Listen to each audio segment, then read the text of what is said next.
Now let me ask you something. You've already said you have trust issues. And you don't know how accurate he was when he said demons, because demons do cause people to have influence in the way they think about certain things, especially from definitely. Your past.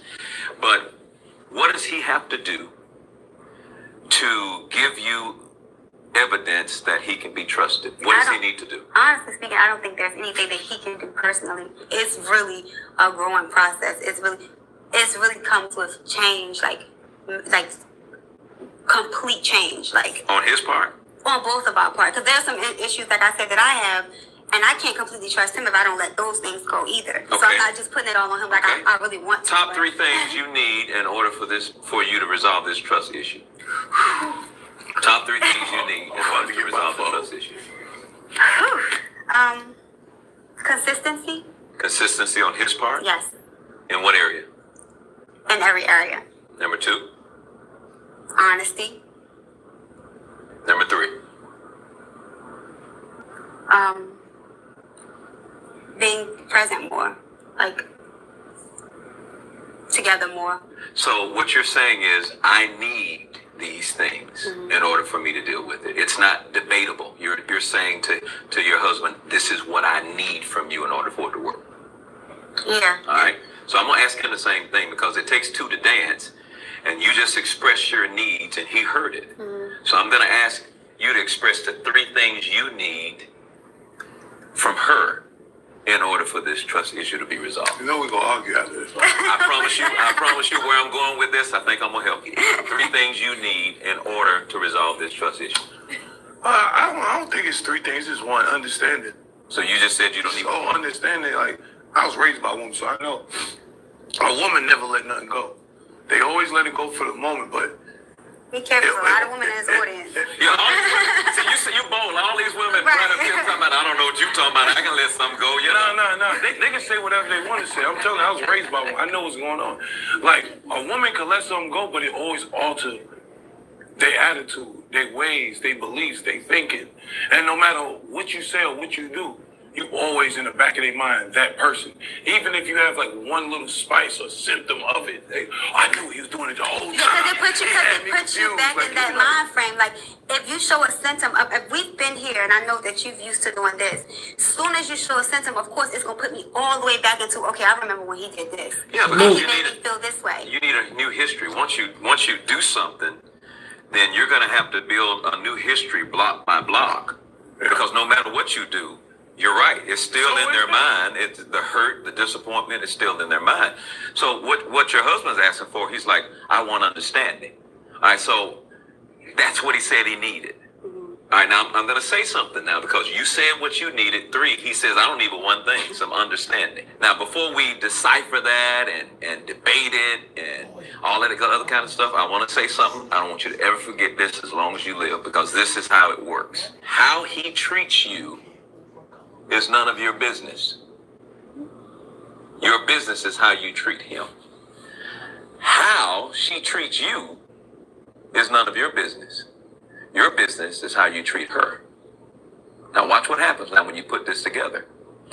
When you get so busy treating one another and respecting one another, and you're not looking at yourself, you've dismissed selfishness, and your total focus is one another. So all of a sudden, I had this thing where I went before God. God taffy this and God taffy that. He said, that ain't none of your business. See, while you're getting hurt and offended by what she's doing to you, you're forgetting about how you need to treat her. And if you'll treat her the way she needs to be treated, you'll automatically get it what you need. And so what happens is we spend so much time concerned about how we're being treated, we forget to treat one another with the respect that we need to have.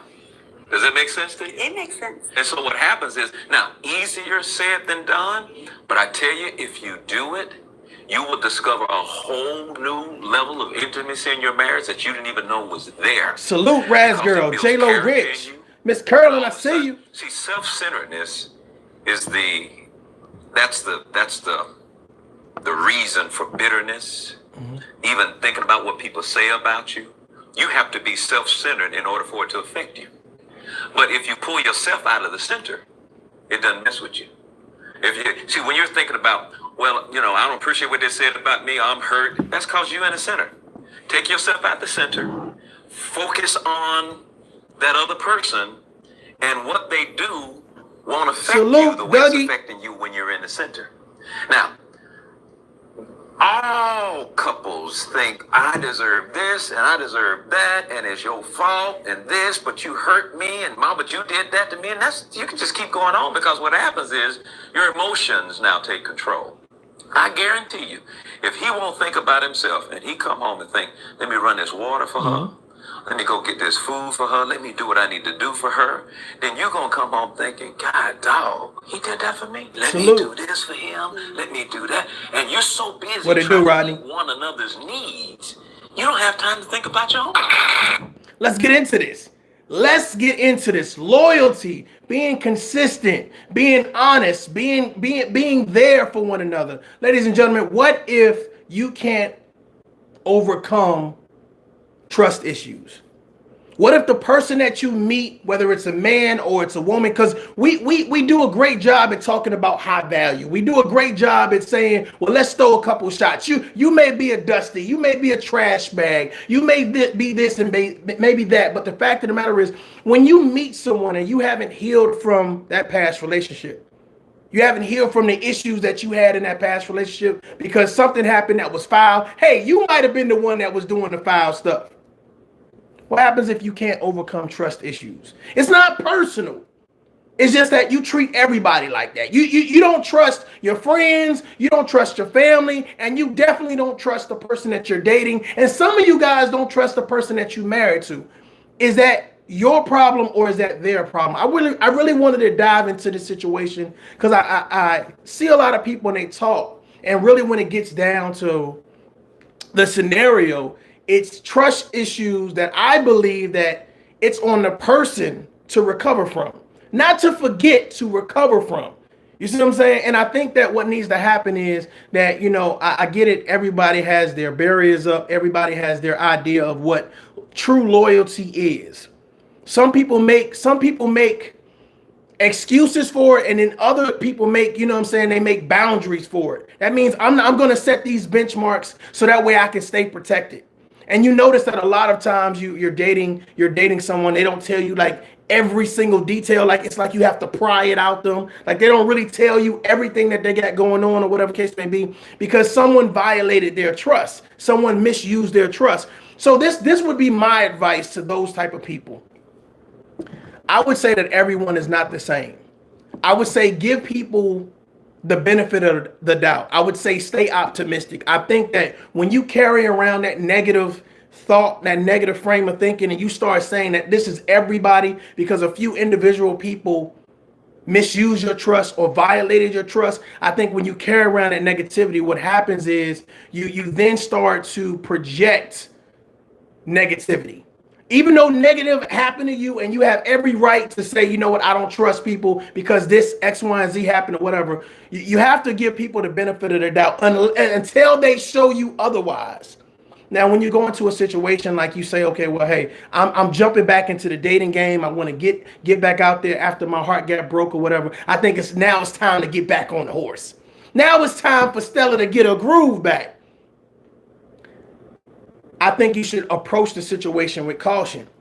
I think that you should approach the situation using common sense and common logic. I don't think that you should go into the situation automatically saying that this is an untrustworthy person, because I think that people would be offended, and not offended because you've had a past situation, but offended because now presently, you're now accusing me of something that happened in your past. And I think that's what happens when men and women meet.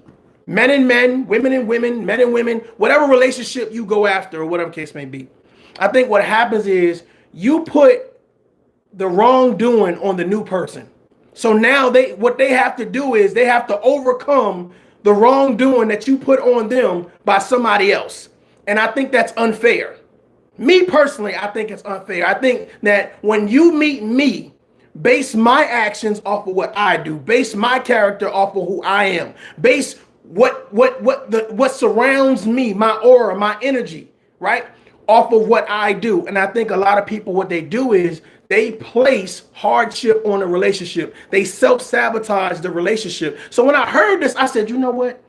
Yo, he's on to something. Because my thought process is, are we working too hard based on how we feel, or are we trying to promote how somebody else feel? That means, are you the type of person saying, what you bring to the table? I say again, what do you bring to the table? Well, ladies and gentlemen, I don't know if you guys understand, whether it's metaphorically speaking or whatever case be. You are the table. You're the table, right? You're the table. I think people like, oh, let me get this table together. It's a wooden table. It's a steel table. It's a this type of table. You're the table. And it's not just about finances. It's about mental and emotional stability as well. And if you're so hooked on this, everybody's untrustworthy. Well, my thought process is, what makes you better? Because when you blame people to say you're untrustworthy, well, you're dysfunctional. You're dysfunctional. You can't find the time to trust. You don't realize that you can't generalize everything. And I think a lot of times that people spend a lot of times trying to generalize everything, especially when it comes to a relationship, especially when it comes to men, especially when it comes to community, and definitely when it comes to women. I'm asking you guys to kind of step back and look at the situation that you guys are in and say, you know what? Am I the type of person that puts hardship on a relationship before it gets started? Because a lot of people say, hey, I'm looking for a good man. I'm waiting for God to send me a good woman. And then when you find a good man and God says, okay, well, it's your turn. I'm going to send you a good woman. You put so much stress, trial, and tribulation before the situation even gets started, you lose them. Like I see a lot of people lose out on good things because they brought so much to the table. We're not talking about finances. We're talking about a bad mentality. We're talking about issues that was unresolved. We're talking about damage that was done to your psyche. Here's my thought process. If you are not ready to date, then don't date. If you're not ready to be open, then don't date. If you're not ready to be loyal, then don't date. But best of all, if you're not ready to trust someone, then don't date. Don't put yourself in a predicament where someone's asking you reasonable and logical questions and you can't answer it because my ex did me like this. My wife did me like this. My husband did me like this. My brother or my parents did me like this. You got to understand, your pain is your pain and no one can tell you how to deal with your pain. But you can't place your pain or the trial and tribulations from your past onto a new person. That's unfair and unrealistic for that situation. You could be causing them trauma. You could be causing them pain, and then you could be pushing away a blessing. They say don't close your doors to your blessings. Well, when they say what you're bringing to the table, well, what are you bringing mentally and emotionally? Not just financially. What are you bringing mentally and emotionally? How do you overcome trust issues? Well, you overcome trust issues by taking the time to trust people that show that they're trustworthy.